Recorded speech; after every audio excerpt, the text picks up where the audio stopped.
Welcome everyone to Talented Universe on the 11th day of November in 2025. Today it is Veterans Day in the United States, so we're celebrating all of our veterans today too. I'd like to say hi to our co-host today, Liz. How are you doing? I am doing spectacular now that my computer is running and didn't run away, didn't run outdoors. It's back to doing what it should be doing. Oh, did you kind of want it to run away again or not? No, I didn't, but it's really bad when your 20-year-old has to come in and fix a problem. And it was the same problem you had been trying to fix, had done the exact same thing she did, but it didn't work until she did it. I wanted to scream. Do you think she sabotaged it? That's a good possibility. And that's how she could fix it and you couldn't? You did the same thing? Yeah, it was the exact same thing, and I was getting no screen. She comes in and goes, "Well, Mom, did you do this?" "Yes." "Well, here, let me take a look at it." It works fine. Yeah. Oh, well, that's life. That's life with computers. Marcia, hey. Is your computer behaving today? So far, so good. I am happy to be here and actually I'm in Northeast Florida, and it's actually cooler here today than it is in probably where you are because we were in the high 30s this morning. And that's what I was too. That is so cold. I'm jealous of both of you. So yeah, just happy to be here and ready to go. Yeah, I think it's only in the 40s here right now. So, I mean, it's not much better. It's only in the 70s here, you know. Oh, it's cold. Yeah. Yeah. Well, let's introduce Miss 70s temperature, Molly Flanagan. Thank you so much for joining us today, Molly. Thank you so much for having me. I'm so excited to be here today.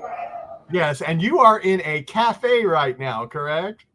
Yes, I am. Busy. Everybody understand that's why there might be some background noise every once in a while, but hey, we do whatever needs to be done to make the show go on live. So there we go. There we go. So what got you into verticals? Since our main focus today for about 5 minutes is verticals. Yeah, I didn't actually know when they first came out. It was such a different genre. Like nobody really knew exactly what they were. Mm-hmm. Scripts were very different. It was not kind of the format that anybody was used to. So like I would be doing auditions, and the first one I did, I was a bad guy, and then I always get cast as the bad guy, the bad lady. Normally, I'm the mean lady normally that I get cast in, and I got cast in it, and they didn't. The way that they were saying it, what it was like they were like doing a book, like making the book into this format, and I didn't understand that. But then as it went on, I realized what they were and what they were, and I started getting into them just by doing the auditions. And a lot of times, I know that some people like some actors don't want to do them, but I find them so entertaining. They're so much fun, especially because I get to play the bad guy, so it's so liberating, and I just get to go just have so much fun with it, and like really have no no one be like, you need to do less. It's like, do more. So that's really fun with them. You can really act out, so to say. I mean, get out of your demons and stuff and bring them out into the show. Yes, exactly. So I started with really small, like bad lady roles. Stepsisters or something like that. Yeah, or the mistress or different things like that. And then I continued getting those roles that were like the bad lady, the one that steals your identity, or the one that like wants to be the princess. That's the roles I get. Well, hey, you get the roles. That's the important thing. Now, on to that. So as you said, you were kind of like, what in the world is this? When you went home, talked to your friends, parents, siblings, whatever, how did you explain to them after you figured it out what you were doing? Because I'm sure if you said vertical or whatever, they just stared at you with their mouths dropped.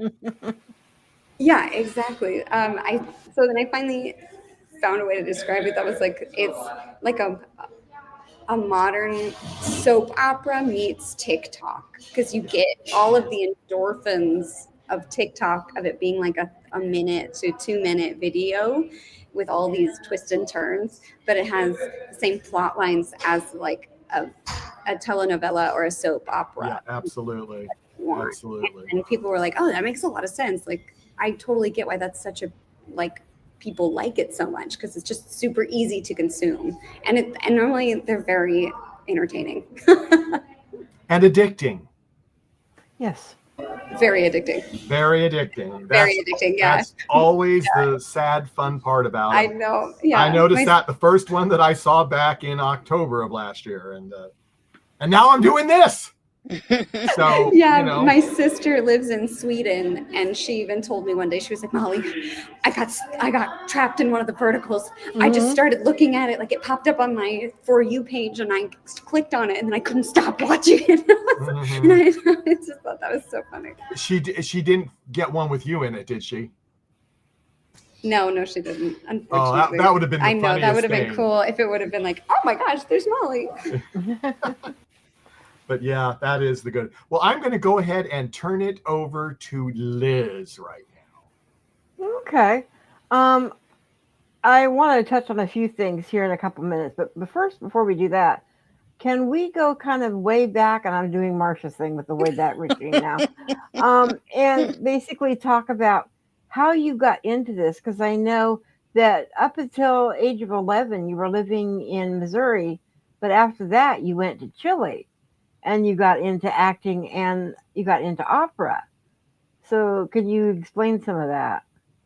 Yeah, I grew up in Missouri, and I was always loved singing. My mom and dad actually met doing musical theater, community theater together. And so I grew up going to all of his shows, like all of my dad's shows. Like when I was in diapers, he was playing Jesus and Godspell, and I knew all the songs. I knew all the choreography, like just since I was really small. Like my mom even tells me that, like, when I was in diapers, I would have pacifiers, and people would come over, and I would take them out and just start like performing for people. So, and when I was in high school, I did all the theater, I did all the musicals, choir, and I started to take private voice lessons. And in high school, they were like, "Oh, I think she has I think she could do really well with opera. She's a very high soprano." And so I started taking these private lessons and fell in love with opera, fell in love with classical music. It's so special and so different than what you normally sing, and it fits so well for my voice. It really it fits so perfectly. So then I went to college for 1 year in Missouri State, and then I moved to Chile, and I got my master's degree there, and I sang there in Chile and Latin America and around Europe. And I absolutely loved it. It was such a wonderful experience because it was such a small community of opera singers that there was always an opportunity. Whatever was going on, everybody got to audition. So that was just such a different experience than it is like in the States with opera. And then I started to book commercials and did some pilots in Chile. And I forgot how much I really love film. I love all the music in film. I think it just brings all of the best elements of absolutely everything. So I was like, I'll just move to LA. Like, why not? I've been in Chile. I spent like most of my adult life in Chile. I also didn't speak Spanish when I moved to Chile. So it was the first 2 years were really hard for me. I didn't have any friends really the first 2 years. I was literally recording all of the lessons that I would have, all the classes. And then I would go home and re-listen to them and translate them for yourself. And I could translate it for myself. I would get pieces of it, but I was definitely it was very, very hard. But now I'm fluent in Spanish, and I love Spanish. I love Chile. I love the people there, the culture, everything. So I do miss that. But then I decided to move to LA because I really missed film, and I moved to LA right before COVID happened. So I had yes. I know. So I had about 6 months of normal. I say normal, but it's not even really normal because I didn't know anybody. So it was just kind of me being in a big city, like I was so used to being in the big city, but like in Chile where everybody uses public transportation. So I thought like, I'll use the public transportation in Los Angeles. Definitely not. That did not really work very well. It's not as efficient as Latin America for sure. So it was a very big change for me coming from Chile to LA. Even just the switch of going from Spanish to back to English 100% of the time was really hard. And then COVID happened, and now I feel like I'm back into a normal life. Normal life is, I guess, in LA. Yeah. Oh, well, that makes actually sense. And it's kind of good that you came a little bit early before all this happened, so you could kind of get acclimated a little bit with what was going on. But you said that you chose to come to LA because you wanted to do more work on film. But if you had your chance for Broadway, what would have been your favorite musical to have done, and what actor would you like to have done it opposite of? Oh, oh man. I mean, I love musical theater. That's also like, it's such a special place in my heart. I sang the role of Cosette in Les Mis, and I absolutely loved it. It's one of my favorite roles. So I would love to do that one again. But then I think the one that I would be like, I would just die for this role would be Christine in Phantom of the Opera. And it feels like such a cliche thing to say, but it's just like, I think it was the musical that really actually also like showed me that I could sing high notes. Like I didn't realize that I could sing that high, because there's really not, musicals that have that kind of singing or range in it. And who would I like to be next to? Oh my goodness, he plays. Of course I'm blacking out on his name. He plays the king in Hamilton, and he plays. I know who you're talking about. In Frozen. Golf. Yes, his voice is beautiful. He also was like, he started. I need to look it up. I want to find it. I'm gonna find it. I can't believe I'm blanking on it. That's okay. If you don't find it, you don't find it. That's fine. But yeah, I think that's really fun. Even still, you still have this interest in doing musicals and off Broadway and Broadway. But I have to tell you, when I was doing the research on this, I literally screamed because I'm a Christmas fanatic. Okay, an absolute Christmas nut, especially when it's Hallmark Christmas movies. And my friends and family can tell you, I've got 4 DVRs that have 1,000 hours apiece, each one of them. All of them at Christmas time is booked solid. Plus, I have all DVDs and stuff too. And I had asked a certain guest that we had here about 3 guests ago about this certain movie and when it was going to be out. And I found out just now you're also entangled up for Christmas. And we were talking with Michael Joseph. Yeah, we were talking with Michael Joseph Nelson, and he's also in it. So it's like that is so cool to see you both, be able to see you both on screen to do that. Yeah, I'm really excited that people get to see this movie. We wrote, produced it, and starred in it together. Michael directed it. And this movie, I feel like the script is like the best of both of us.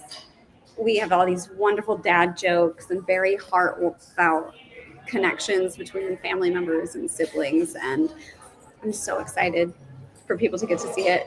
It was even just like a village to create this film. We filmed in like so many different places in Missouri, in Colorado, in Los Angeles. My dad actually plays my dad in it, which was he does. Oh wow, how nice. Yeah, he does, which is super like. I felt like we were like all making our dreams kind of come true when making this movie together, because my dad and I had gotten to be on stage together for Beauty and the Beast.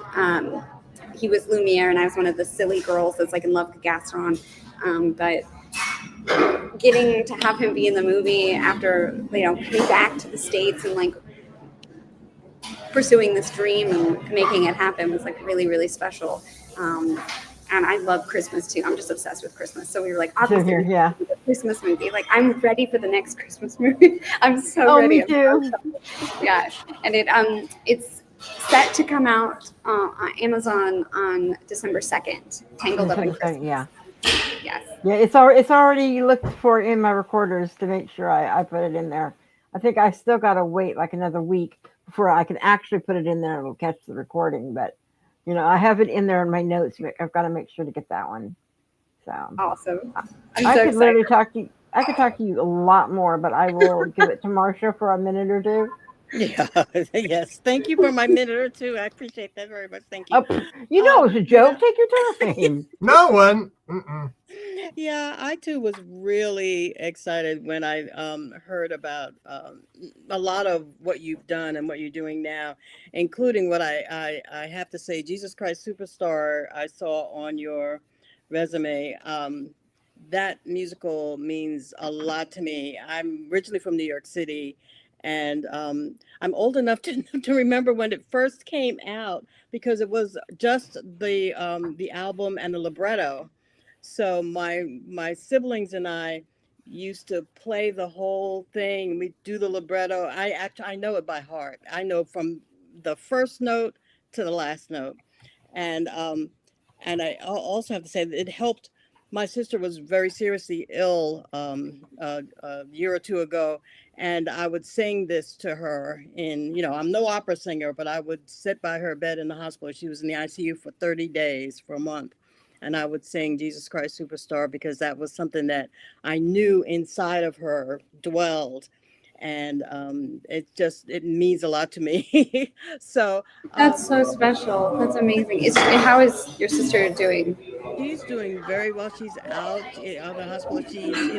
She still has challenges, but she is with us, and that is a wonderful thing. So what role did you sing? Did you do Mary Magdalene or which? No, in that one I was ensemble and just smaller roles, because like in that show, tons of the ensemble have like these like reporter roles where they like come in and be like other things. Yeah, a lot of little fun moments. So the way that they had staged this, we had the big stairs and everything, but like that everybody was kind of just part of this whole show. So like everybody was kind of on stage for the whole show, which was really challenging but really cool at the same time. That was also the first musical I did in Chile, and so it was also really challenging for me because I did that musical in Spanish. Wow. Bravo. So that was like really intimidating for me at first, but I think it actually helped me a lot. So most of the songs, when I think of the songs, I think of them in Spanish instead of English. That's amazing. I might have to actually look into it in another language because that would be kind of cool. Thank you for that. Give me that idea. Yeah, of course. And to look at some of your acting roles, we know that in a lot of verticals you do play like the baddie, the real kind of. But I noticed that in your filmic roles, you usually play the sweet. A lot of times you play the sweet. Say, for instance, Wild West Chronicles, and you. So that's an interesting juxtaposition there. Yeah, I don't know why it's that way. But I do normally play in like dramatic film things. I'm normally like the sweet girl next door, but that is also kind of changing because I sometimes also get the psychopath, which is fun. So I don't know, maybe it's because I look very unassuming or like very nice, so then maybe when I am like mean, that it's like really jarring to see. But I love playing both. I think playing the bad guy is always so fun because your character literally has no boundaries. Like, so it's really just kind of up 100% for you to play with. When other characters like Anna Gurley, she has very specific boundaries that she would not cross, or very specific guidelines that she would live her life by. But I also loved doing the Western because I love period pieces. Like if I could be in a Western or like a space movie, I'll do it. I would love to do it. It would make me so happy. I wondered about that because I have noticed several of your Western period pieces, and you look very at home there. Yeah, I think it's also, I grew up on a farm. We had horses and we grew up, I grew up in a log cabin. So I'm used to horses. I'm used to like being outside, wearing cowboy boots.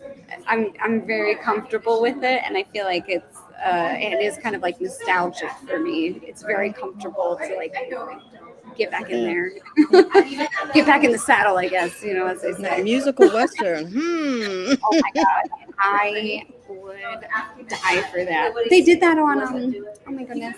I'd have to look it up because I'm blanking, but it is a musical Western. It's like a Western town that they're in. Mm-hmm. Yeah. Oh, it's so good.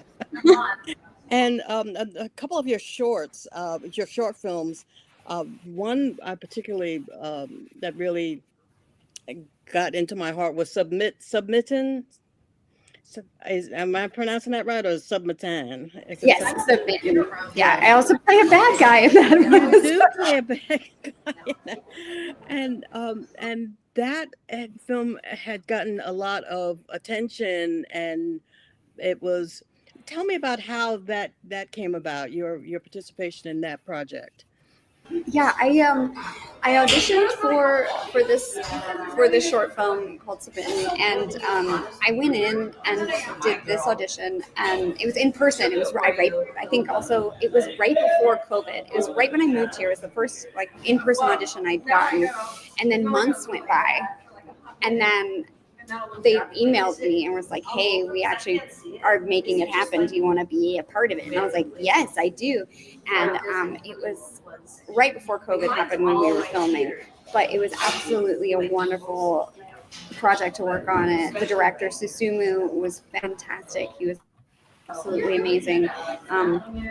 His vision of this film was this kind of dystopian world where we don't take care of our elders anymore, that they're kind of sent away to these kind of concentration camps and it was really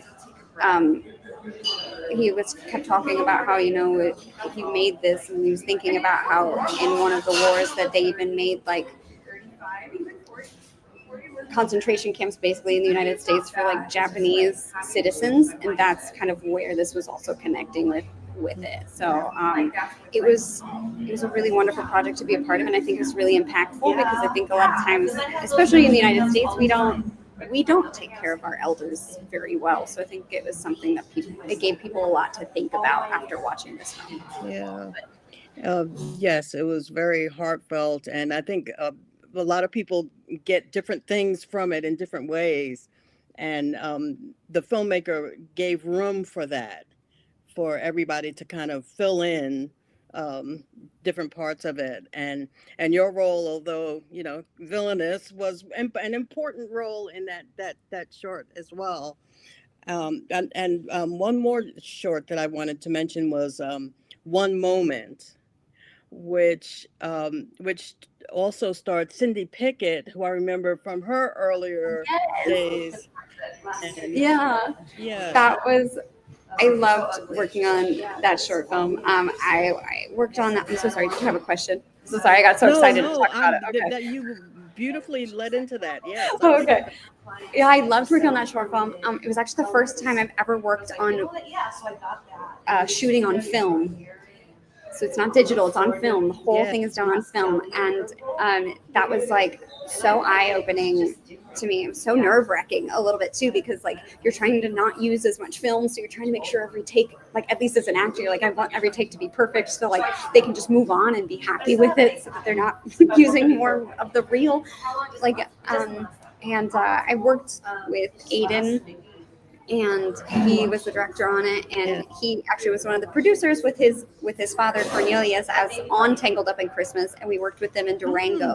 So they were the producers on our Christmas movie in Durango, and he had sent Michael and I this script, and it was so heartfelt and so beautiful. And he had mentioned a while before that he really wanted to make it, and then he was like, I really want to do this, and I was so honored to be a part of it because it was such a wonderful learning experience for me as an actor to be filming on film. And then also just getting to go back to Colorado because I'm in love with Durango, Colorado. And then getting to work with them again was really awesome. And then I got to work with Cindy Pickett, which was crazy. I was a little starstruck. I was just sitting next to her on the bench like, oh my God, this is Cindy Pickett. Like trying to keep it together. And she's lovely. She's also just absolutely fantastic human being. Yeah, and you mentioned Aiden because I understand that he films most of his work with actual film, which is unusual and welcome. Yeah, and it's I don't that he's so good at it. Like they are so impressive with just how good they are at working with film. There's so many different aspects. Like filming on film is a totally different beast. You need way more light and different light that you think you would need for like traditional filmmaking, which I did not know. So learning that was really, I was just kind of watching and learning the whole time that I was on set. But he was like, I started working with film when I was young, and he absolutely fell in love with it. And I get it because it looks so different. It's like, it is beautiful. It like shimmers. Yeah. And it's on its own. It does that, which is so cool. And you don't even like basically need to color it afterwards. It's like just colored and ready for you to go, which is so crazy. What a great opportunity. I'm going to pass it to Michael. Yeah. One question. So were you fluent in Castellano? Was I? Very fluent? Mm-hmm. And now? she said I threw, yeah. Well, now are you still? Okay. Oh, yes. Yes, I am. Yeah. I threw that word out to you just because you were in Chile. Do you let people know that you can speak it, or do you like to sit in a room and listen to what people are saying and then go like, and then you can throw something at them and then freak them out? Sometimes it's a little bit of both. Sometimes, a lot of times I don't like to assume because that was something for me in Chile that was really hard, is that when I would be speaking Spanish, especially when I was first learning Spanish, and people would immediately just start talking to me in English, it would kind of upset me because I was like, I can do it, so I don't ever want to just immediately start jumping in and talking to someone in Spanish. I normally ask, like, would you like to, continue the conversation in Spanish? There have been times before that I have freaked people out. Like, we'll be doing something and I don't know, something happens, and to have a quick response, I'll respond in Spanish to just make it easier, and they're always like, yeah. Mm-hmm. Oh, she speaks Spanish. And it's funny because my Spanish is also like Chilean Spanish. Chilean, yeah, I know. It's Castellano. It's not. It's not Spanish. Yeah. It's not a neutral Spanish. So no. I have all the accent of yes, you do. Chilean accent, which I love. I love Chilean accent. It's so fun. I just think it's super. It's just a very inviting. It's very inviting.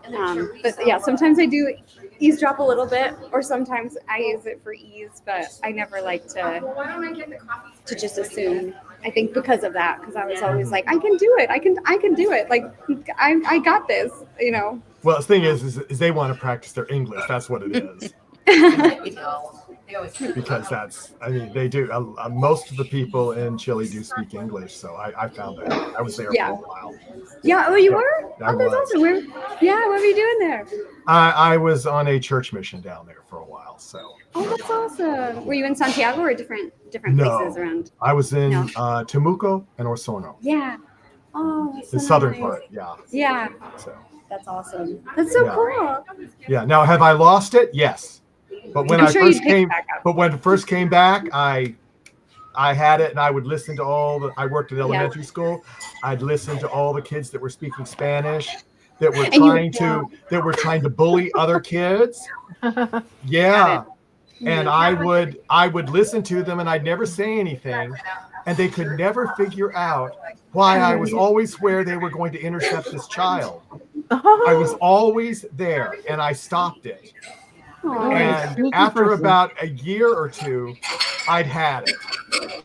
And they were plotting again, same kids. And I just threw it back to them in Spanish. And their mouths dropped. They never spoke Spanish in front of me again. Yeah. It's never also so cool. Yeah, I honestly feel very grateful for my experiences in Chile. You know, learning another language and being so immersed in it. Like, I feel like it really does change. You know, they say that the languages that you learn like change your brain patterns or the ways that you think, and I definitely It feel does, like yeah. I feel No, very it's different. true. Yeah, I feel very different in the way that I think sometimes, and I'm sad that I don't get to use my Spanish as much because I feel like it does bring out like a very different side of me, like of myself when I am speaking Spanish. How much did you dream in Spanish while you were there? Once I was fluent, like all the time. Yeah. Wow. Yeah. I found that interesting when that first happened to me. And I didn't understand what was going on because I was still new. And I just went, I didn't understand a thing in my dream at all. Everybody was speaking Spanish. You know, But I you did, but I feel didn't realize. Oh, I know that. But thinking back at the time, you know, I said, I don't know what went on. But, you know, then I go, my subconscious knew. So. Well, yeah, Michael, it's in the interesting. dream, were you talking Spanish in the dream too? A little bit, but it was mostly people speaking Spanish to me. Wow. Okay. Yeah, it's an interesting experience. Yeah, I'm sure, like, because it's your brain also like Yeah. incorporating all the learning Yes. that you like. Definitely, brain has got it, but like that was the hardest thing for me too. Is that I could understand getting it to come out. Like, yeah, I still have. I can so understand it more now than I can get it. Yeah, I usually like- can't get it out at all now, but I understand a percentage. So yeah, no, I get that. But yeah, it was fun. It was fun, but the dreaming in Spanish got me. So I was wondering if that happened to you too. So you're still muted, so I just wanted to let you know. So. Oh yes. Yeah. It's tough, I know. But I'm going to go ahead and go back to Liz since I just blew her mind. So. Well, not really, but that's okay. I know we kind of touched on the verticals and you getting back into them, but we didn't touch on specifically why you decided to jump through that hoop and go down the vertical rabbit hole. You know, I think it's after the first one I did, I was like, oh, this is, you know, they're fun. They're like soap operas. And I had a great time on them. And I think that sometimes people don't want, are a little hesitant to do things that are new. But I was all for it. And how did you hear about it? You get them on the breakdowns, like that you submit to, or that your agents or managers submit you on. So that's where you'll see them. We've heard different ways of people getting them. It's like their agent told them about it, or they found it on Actors Access. You know, all different sorts of ways. So yeah, they're all on normally like Actors Access is where I was seeing them, and then I had some more friends that were doing them, and like after talking to them about it, it was like, oh, I guess this is because again, at first it was like I have no idea what these are. And also the names would be really confusing, especially on the breakdowns. You know, you would see the breakdowns and you'd be like, "Well, what is this?" Like, so like, what is it? But you just lean into the bad names. You know, I think now it's just they love the bad names. I think it's like you go for the names. Catchy thing, yeah. Exactly. Yeah. You know, you had said that that you generally wind up doing a meaner role, but I have got to say, you were the Queen Witch, and I don't spell witch with a W. I spell it with a B on this one. In particular, when you did I'm Surrounded by Three Princes. I swear to goodness, that woman, I wanted to reach through the screen and just kind of slap a couple times. So. Yeah, I had so much fun playing that role because it was just so entitled. Yeah, I got to do so many stunts. I got to break a bottle over Faith's head. You know, we had a wonderful stunt coordinator on that set and stuff. But I I got to do mean things. And again, I think it's this playing with this not having any boundaries. I remember in the torture scene where I have Faith like tied up and I pour water on her and I slap her, and I was slapping her, and I even like hurt my back a little bit because I was like really just like bringing my whole body into it. And I remember slapping her, and I kind of like screamed after I slapped her the last time, and the director looked at me and he was like, it's just like, I think there's just this, like, you can just really go for it with being the bad guy. And like, just, I had so much fun trying different things. Like I was tried to be as nuanced as possible with her, because she does have, she goes through things. Yeah. She's upset and disappointed and then devastated, and then like goes for revenge because she doesn't get what she thinks she deserves, which, she technically was supposed to be betrothed to him. So it's like, yeah, I could see somebody breaking over that. So, so it was really fun. And I loved working with Faith. She was the lead in that. She was so lovely. And like, we had really wonderful conversations on set just about the vertical world. And also, we were really communicative when we did have all those scenes that were really intense together. So that was really great to get to work with her in that capacity. Because, like I want to post the video of after I literally break the bottle over her head, I'm all like angry and they call cut. I'm literally like, are you good? And like immediately like helping her up. So it's just like, it's such a, I have gotten that before, that like when I go crazy or I'm the bad person, it's really jarring. And then they call cut and I'm just like, okay. And like, because I feel like if you were to stay in that bad crazy the whole time, it would be really, it would not be a fun experience for anybody else on set. I think it would wind up starting to mentally affect you as well if you stayed in that. So. Yes. So I think having the lightness of being able to come in and out of it, there are some things that you kind of have to prep yourself a little bit beforehand, before going in. But I think having the lightness in between allows me personally to be able to get into the depth of the exact opposite of what I am outside of what we're doing, if that makes sense. Yeah. One of the things that I ask some of the guests, and I'm going to ask you this because of the different ones that you have been in, what is one particular scene that you hope never sees the light of day? Oh, I don't know. I think all the scenes that I did were in all of them. That I would never see the light of day. Oh, I don't know. Like in the vertical world? Well, it actually could be in any, but I was thinking vertical in particular, but it could be in any of them. It's just something that is just so embarrassingly funny or just embarrassing. You want to keep it there on the cutting room floor. I can't think of anything. Because I think there's been a few times that I've definitely slipped,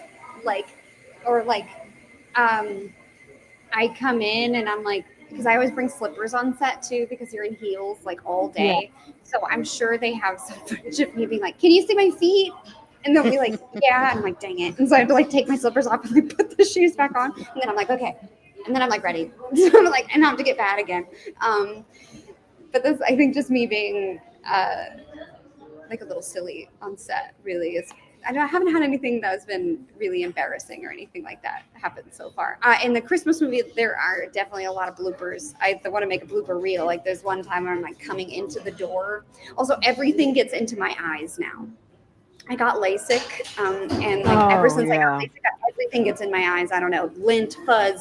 I don't know why, but it's just like they're a magnet for everything to happen. So there's a blooper that I'm like coming into the door, and I'm like, Sam, and as I'm coming in, somehow the wreath literally just attacks my eyeball. So I was like, Sam, oh my God, and like just like fall backwards. And so mostly just a lot of, if they're bloopers or anything embarrassing, they're of me either putting on slippers, falling, or something getting in my eyeball. That sounds so funny when you mentioned doing the LASIK with your eye, because for some reason I do think things are more attracted, and I don't know why. I don't know if it's because people in general don't wear glasses anymore after you have the LASIK, and maybe you're just getting more that the lens would normally block. I'm not sure, but you're not the only person I've heard say that. I think that's the case because like I think the contacts I think they were like the buffer. So if there was anything on it, like even mascara or like I would take the contacts out sometimes and there would just be like full on mascara on the contacts. So it's like Oh, I don't have that barrier anymore. So now just everything gets it's in there. into my eye. Well, if I don't get a chance to tell you this, I'm going to tell you now. Thank you so much for taking the time with us. We really appreciated it. And I'm Yeah, going to thank pass you it so to much for Martha. having me. Yeah. Thank you. Yeah, I wanted to bring up one of your fairly recent roles in a more traditional streaming series that just came out, actually. All's Fair, where you're in, I think, episode 4.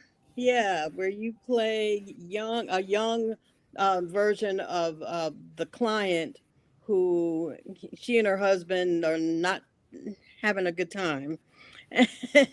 So how did you?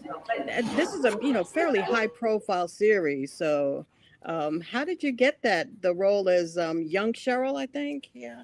Yes, young Cheryl. It was a crazy turnaround. I got this audition on Tuesday, and I decided to do a Zoom audition. So I get to do it live. It was Tuesday afternoon. On Wednesday morning, they told me that I was pinned for it. So I was like one of the top people that they were sending over to make final decision on. Wednesday evening, they were like, "She's still our top lady. We're just give us a little more time." And I was like, okay, I don't know. Okay, they're looking at it. I'm trying not to get excited. And during this whole time, I was also in Joshua Tree. And so then on Thursday morning, I got a call and they're like, "You booked it at like 9 a.m. And they're like, "You have a fitting tomorrow at 5 p.m. and you're on set tomorrow, Friday for filming." This is a really fast turnaround.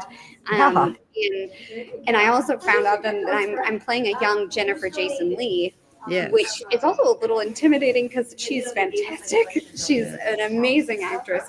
And so it was like, it was a really cool experience to get to bring what I thought of the character and all of everything that she was going through, but also then trying to honor Jennifer Jason Leigh as a character as well, but not knowing also what Jennifer was going to do with the role. It was very interesting. And it was like, the episode is out today. It's actually out today, so you can watch it today. I watched it last night because it came out at like 9 p.m.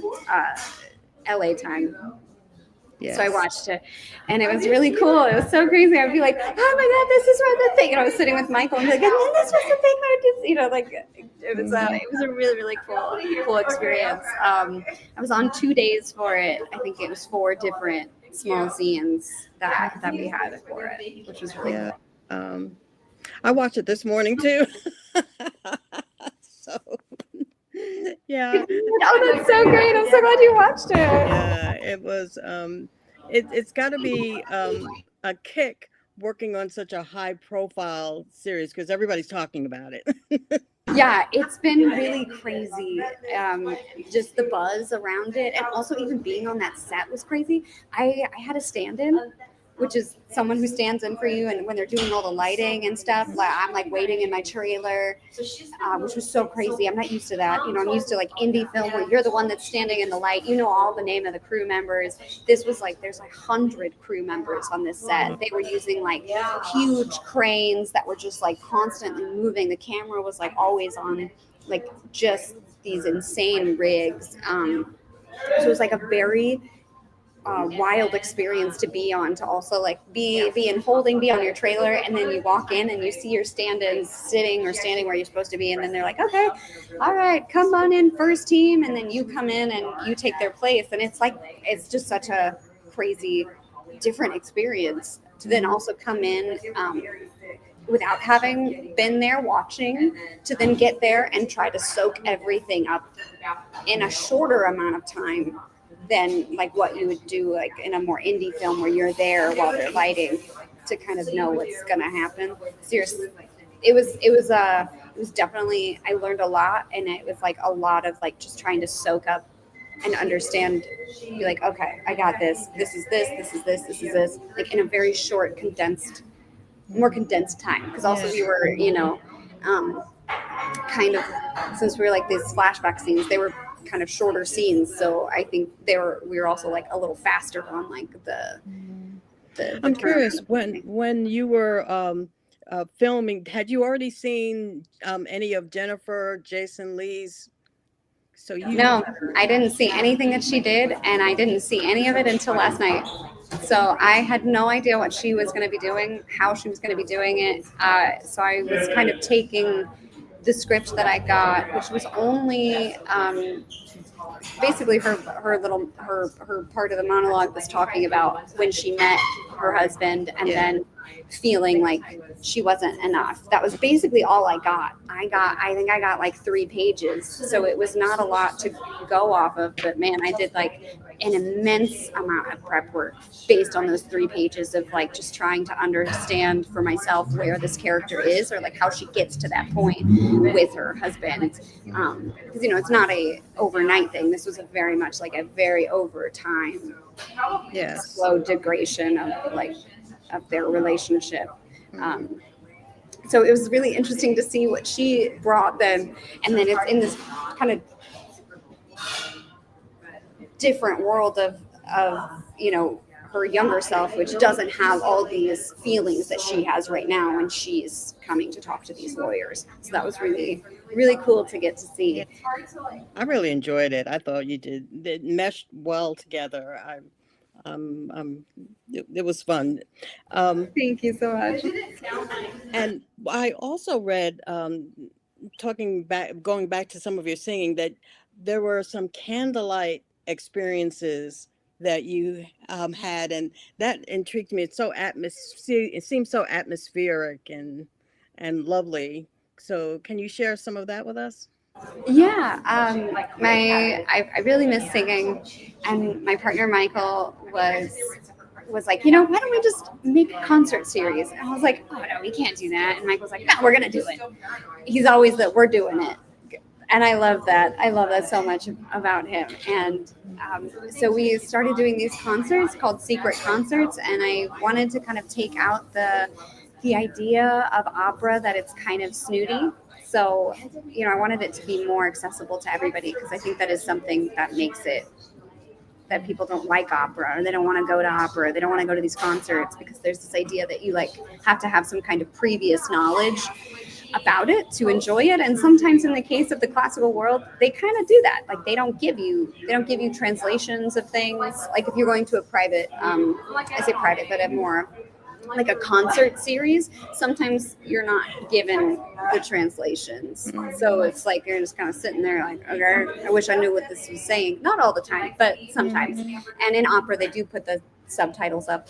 But I wanted to kind of take that away. So I would talk before each song, and I'd be like, so this is what the song is about. This is like kind of like where it was coming from, what the composer was thinking when he wrote this, or what they were going for, and any context within an opera, what it's about, so that people could get more of like a one-on-one talk about opera, and then have the experience. And then we did this really big Halloween one, which was a huge success. I really want to do one again. We decked this whole place out with cobwebs, candles everywhere. We still have 500 of these wax candles.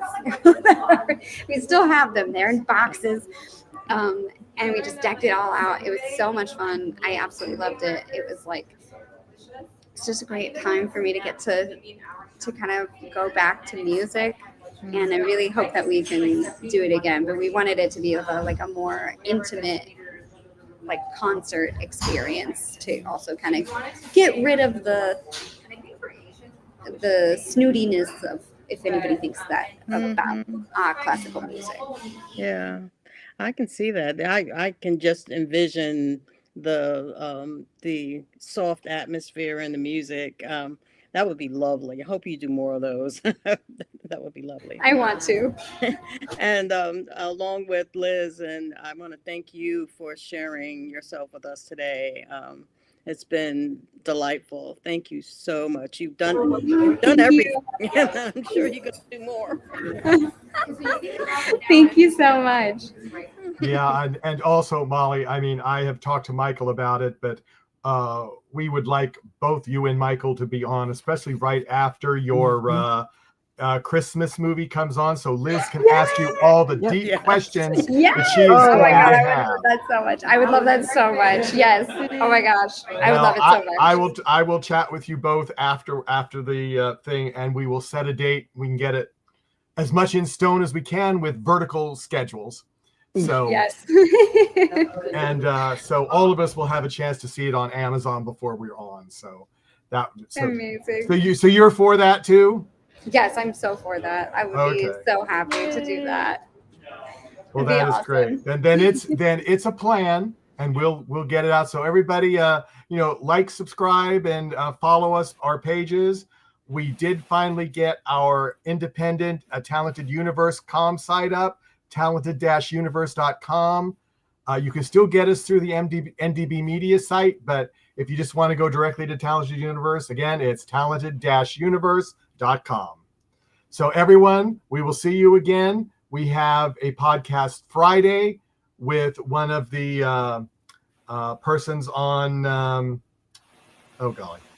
Voice. He was on with us before, Max Cooper III. He sadly lost in the knockout rounds, but he wanted to come back on and talk about his plans and everything. So he's coming on Friday at 3 p.m. noon Pacific time. And then Saturday evening at 8 p.m. Eastern, 5 p.m. Pacific time, we have one of our other co-hosts that is just starting a new series. He is doing, this might get you, Molly, he is doing cooking based on Star Trek episodes. Okay, that's amazing. That is so much fun. Michael and I actually started trying to do a challenge where we do one of the Great British Bake Off bakes. Mm-hmm. It's so hard. We have failed so badly. Some of it's really good. Some of them I'm like really impressed. That was a Paul Hollywood handshake type moment. Other ones are just complete failures. So, but it's so much fun. It is fun. But as I said, so everybody take care. And Molly, we will see you again soon. Yes. Bye-bye, everyone. Thank you all so much.